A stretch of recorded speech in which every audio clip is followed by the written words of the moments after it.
Mein Name ist Lina. Ich lebe mit meinem Mann Daniel und unserer Tochter Mila zusammen. Ich habe meinem Mann vertraut. Sehr sogar.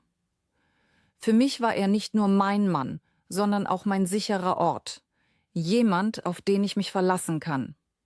Jemand, der bleibt. Unser Zuhause war warm. Wir hatten Routinen, wir hatten Gespräche, wir hatten Nähe. Oder zumindest dachte ich das. Mit der Zeit änderten sich kleine Dinge. Nichts Großes, nichts, das man sofort sieht, aber genug, um ein Gefühl zu hinterlassen. Daniel war manchmal still. Früher erzählte er mir von seinem Tag. Jetzt sagte er oft nur, alles gut, und dann schaute er weg. Ich erinnere mich an einen Moment. Er saß neben mir auf dem Sofa. Sein Handy vibrierte. Er schaute kurz darauf und lächelte.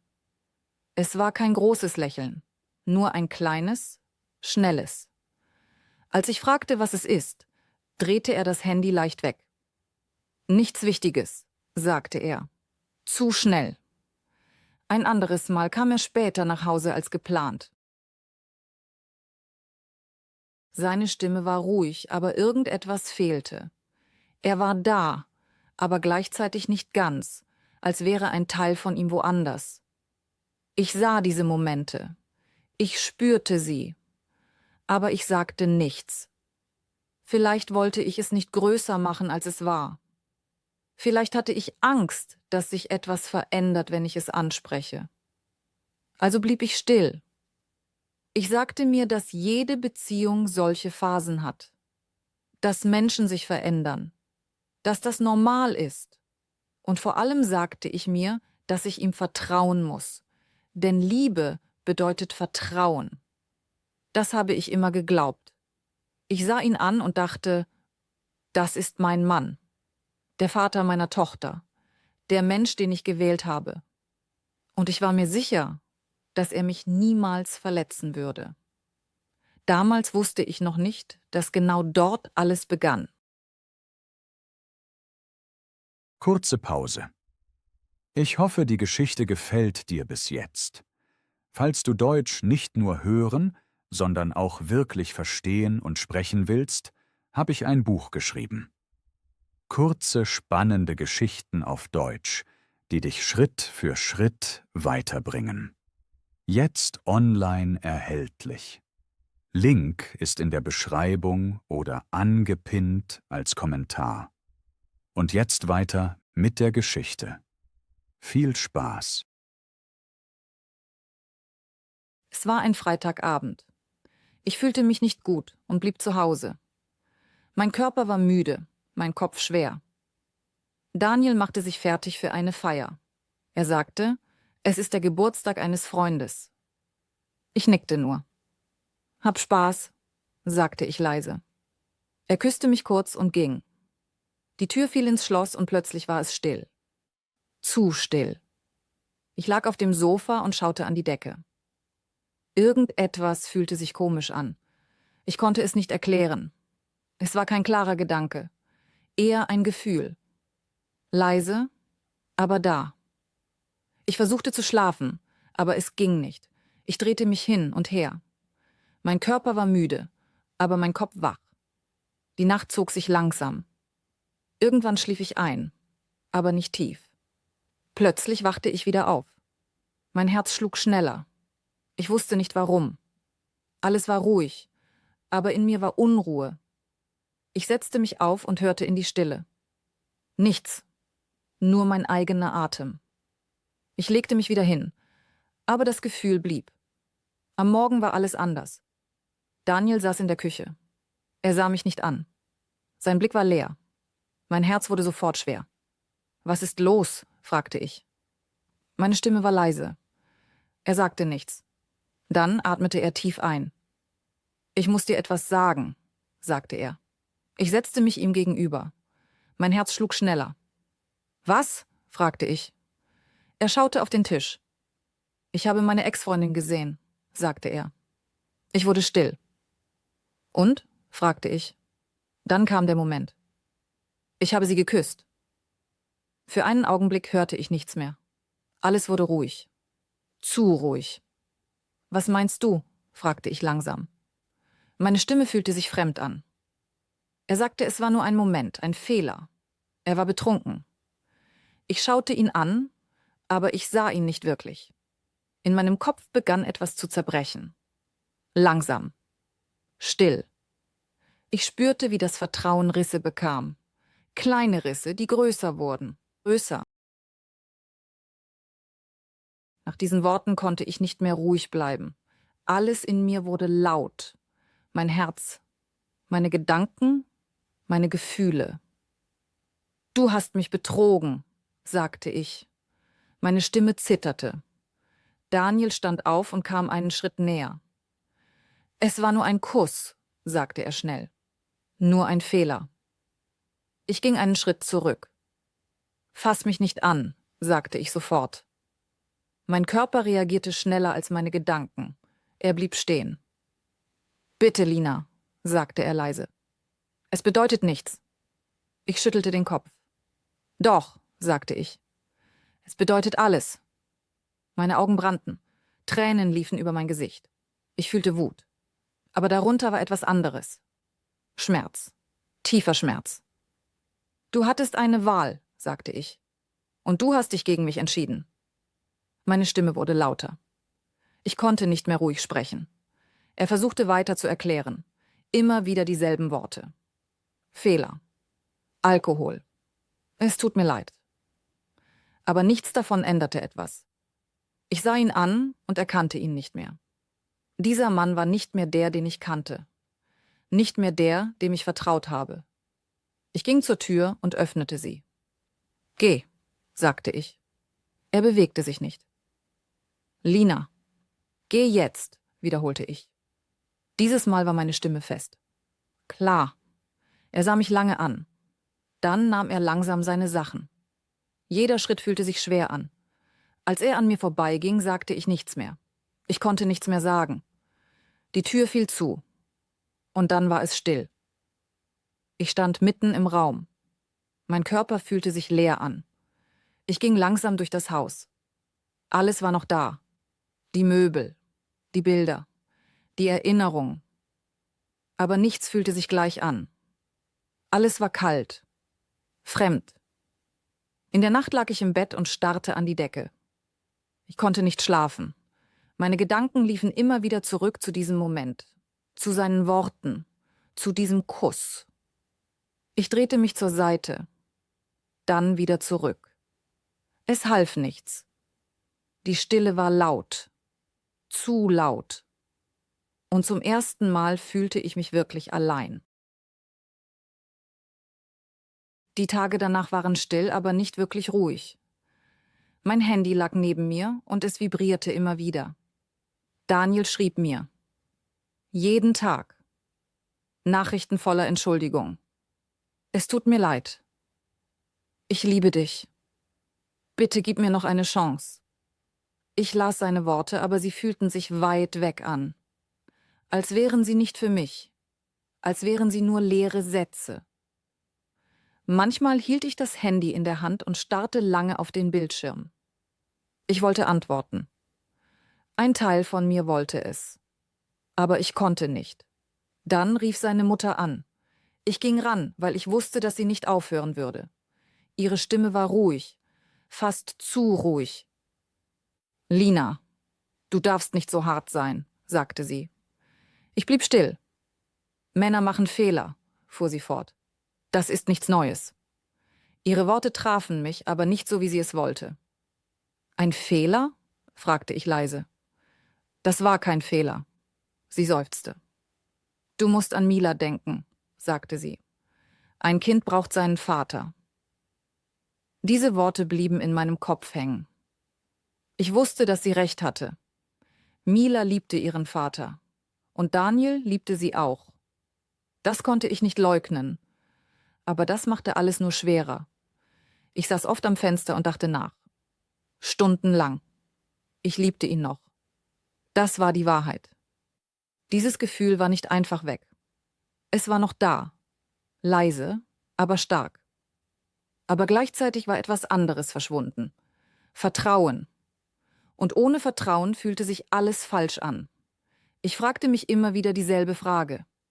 Was ist wichtiger? Liebe oder Respekt? Kann man jemanden lieben und gleichzeitig nicht mehr vertrauen? Und wenn ja, reicht das aus? In mir war ein Kampf. Mein Herz wollte bleiben. Mein Verstand wollte gehen. Und ich wusste nicht, welche Seite am Ende gewinnen würde. In den stillen Momenten kamen die Erinnerungen zurück. Immer wieder. Ich sah uns, wie wir früher waren. Unsere Hochzeit. Ich erinnere mich genau an diesen Tag. Ich stand vor ihm und er hielt meine Hand. Sein Blick war ruhig, ehrlich. Ich glaubte ihm jedes Wort. Ich glaubte an uns. Damals war ich mir sicher, dass wir alles schaffen können, dass nichts uns auseinanderbringt. Dann sehe ich einen anderen Moment. Das Krankenhaus. Der Tag, an dem Mila geboren wurde. Ich war erschöpft, aber glücklich. Daniel war die ganze Zeit bei mir. Er hielt meine Hand, sprach ruhig mit mir, ließ mich nicht allein. Als er unsere Tochter das erste Mal sah, hatte er Tränen in den Augen. Ich werde diesen Blick nie vergessen. Es war Liebe, echte Liebe. Diese Erinnerungen sind warm, sie fühlen sich echt an. Und genau das macht es so schwer. Denn jetzt ist alles anders. Ich sitze allein in unserem Haus und diese Bilder fühlen sich an wie ein anderes Leben. Ich gehe durch die Räume und sehe überall Spuren von uns. Fotos, kleine Dinge, gemeinsame Momente. Alles erzählt unsere Geschichte. Aber diese Geschichte ist jetzt gebrochen. Ich frage mich, ob ich ihm verzeihen kann, ob ich dieses Bild in meinem Kopf jemals vergessen kann. Aber jedes Mal, wenn ich daran denke, kommt der gleiche Schmerz zurück. Dieser Moment, dieser Kuss. Und ich weiß, dass es nicht nur darum geht. Es geht um das Vertrauen, das verloren ist. Ohne Vertrauen fühlt sich Liebe leer an. Ich stehe vor dem Spiegel und schaue mich an. Ich sehe die Tränen, aber ich sehe auch etwas anderes. Stärke. Ich habe eine Entscheidung getroffen. Und ich weiß, dass sie richtig ist. Auch wenn sie weh tut. Ich will nicht zurück in ein Leben voller Zweifel. Ich will nicht jeden Tag fragen, ob ich genug bin. Ich entscheide mich für mich, für meinen Wert, für meinen Respekt. Und auch wenn mein Herz ihn noch liebt, gehe ich nicht zurück. Die Zeit danach verändert sich langsam. Nicht plötzlich, nicht laut. Schritt für Schritt. Mila kommt zurück nach Hause und mit ihr kommt wieder Leben in die Räume. Ihr Lachen füllt die Stille, die vorher so schwer war. Sie erzählt von ihrem Tag, von kleinen Dingen, die für sie wichtig sind. Ich höre ihr zu und manchmal vergesse ich für einen Moment alles andere.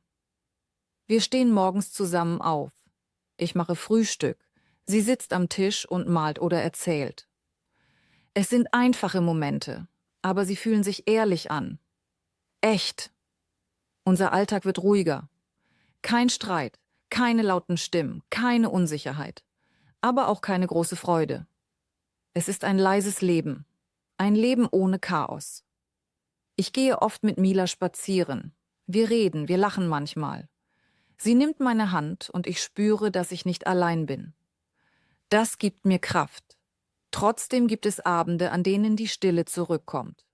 Wenn Mila schläft und ich allein bin, dann kommen die Gedanken wieder.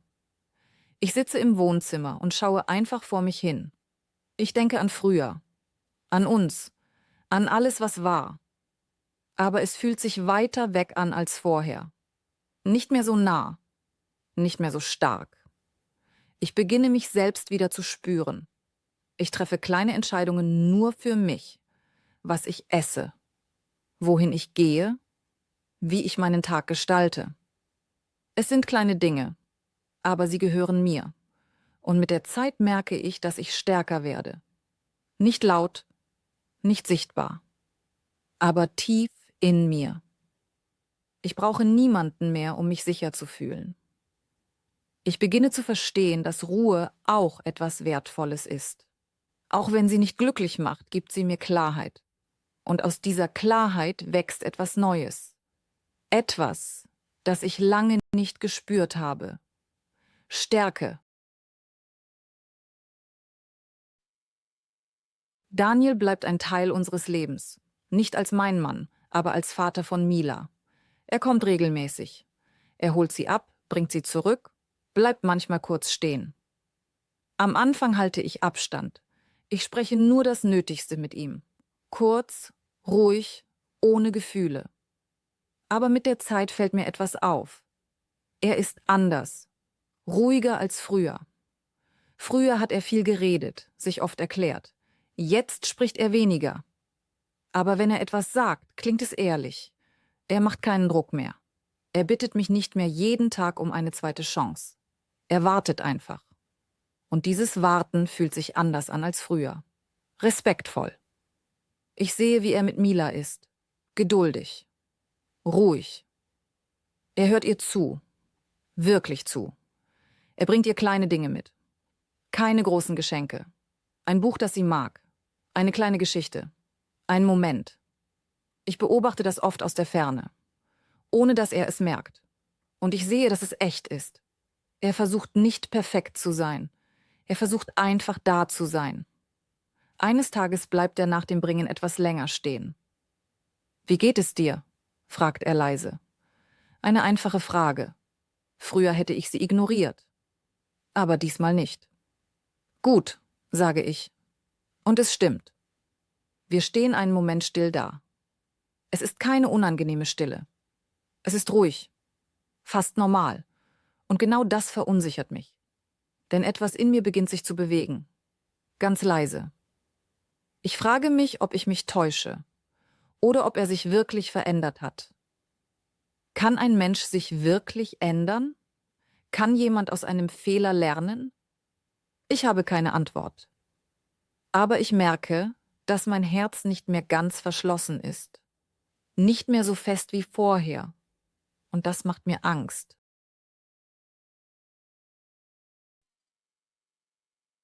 Eines Nachmittags kommt Daniel früher als sonst. Mila spielt draußen im Garten. Die Sonne scheint und alles wirkt ruhig. »Kann ich kurz mit dir sprechen?« fragt er. Seine Stimme ist leise, vorsichtig. Ich nicke langsam. Wir setzen uns. Für einen Moment sagt niemand etwas. Es ist keine schwere Stille, eher eine ruhige. »Ich habe viel nachgedacht«, sagt er schließlich. »Über uns, über das, was ich getan habe. Ich schaue ihn an, aber ich sage nichts. Ich will hören, was er wirklich sagt. Ich weiß, dass ich dein Vertrauen zerstört habe«, fährt er fort. »Und ich weiß, dass ich das nicht einfach zurückbekommen kann.« Seine Worte sind ruhig. Keine Ausreden, keine schnellen Erklärungen. »Ich erwarte nicht, dass du mir sofort glaubst«, sagt er. »Ich will nur zeigen, dass ich es ernst meine.« Ich atme tief ein. »Ich habe Angst«, sage ich ehrlich. »Angst, dass alles wieder passiert.« Er nickt. »Das verstehe ich«, sagt er. »Und ich werde nichts tun, um dich zu drängen. Wenn du Nein sagst, akzeptiere ich das.« Diese Worte treffen mich mehr als alles andere. Kein Druck, kein Betteln, nur Ehrlichkeit. Ich schaue zu Mila, die im Garten lacht. Mein Herz wird weich. Ich denke an alles. An den Schmerz. An die Stille. Aber auch an das, was jetzt vor mir sitzt. Ein Mann, der geblieben ist, der sich verändert hat. Ich schaue wieder zu ihm. »Wenn wir das noch einmal versuchen«, sage ich langsam, »dann nicht wie früher.« Er hört aufmerksam zu.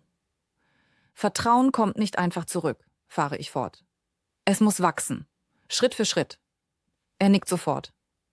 »Ich weiß.« Ich mache eine kurze Pause. »Und wenn ich bleibe, dann nicht, weil ich dich brauche«, sage ich ruhig, »sondern weil ich mich bewusst dafür entscheide.« Seine Augen werden weich. »Ich verstehe«, sagt er leise. Ich spüre, wie sich etwas in mir löst. Nicht alles, aber genug. Dann versuche ich es noch einmal, sage ich, Seine Atmung wird ruhig, fast erleichtert. Er nimmt vorsichtig meine Hand. Ich lasse es zu. Es fühlt sich nicht perfekt an. Nicht wie früher. Aber es fühlt sich echt an. Und vielleicht ist genau das genug. Kurze Unterbrechung. Wenn du gerade Deutsch hörst und verstehst, dann machst du bereits mehr als die meisten. Und falls du noch weiterkommen willst, habe ich genau das Richtige für dich geschrieben. Ein Buch voller Geschichten, die dein Deutsch auf das nächste Level bringen. Link unten in den Kommentaren. Wenn ich heute zurückblicke, sehe ich mein Leben klarer als früher. Ich sehe die schönen Momente, die Liebe, die wir hatten, die Familie, die wir aufgebaut haben. Aber ich sehe auch den Schmerz, den Moment, der alles verändert hat. Früher dachte ich, Liebe ist genug, dass man alles verzeihen kann, wenn man nur stark genug liebt. Heute weiß ich, dass das nicht stimmt. Liebe allein trägt keine Beziehung. Vertrauen ist die Basis. Ohne Vertrauen gibt es keine Ruhe. Kein echtes Gefühl von Sicherheit. Und ohne Sicherheit fühlt sich Liebe schwer an. Unsicher. Ich habe auch gelernt, dass Respekt wichtiger ist als große Gefühle. Gefühle können sich verändern. Sie können verschwinden oder zurückkommen. Aber Respekt zeigt, wie ein Mensch wirklich handelt. Und ohne Respekt verliert jede Beziehung ihren Wert. Eine zweite Chance ist nicht einfach ein Neuanfang. Sie ist eine Entscheidung. Eine bewusste Entscheidung. Man vergisst nicht, was passiert ist. Aber man entscheidet sich, nach vorne zu schauen. Nur wenn sich ein Mensch wirklich verändert, kann etwas Neues entstehen. Heute sind wir keine perfekte Familie. Aber wir sind ehrlich. Und das ist mehr wert als alles andere. Wenn dir diese Geschichte gefallen hat und du dein Deutsch verbessern willst, dann schau unbedingt in die Kommentare. Dort findest du mein Buch. Es ist eine kurze, einfache Geschichte zum Deutschlernen mit viel Gefühl und klarer Sprache. Perfekt, um besser zu verstehen und gleichzeitig eine starke Story zu erleben.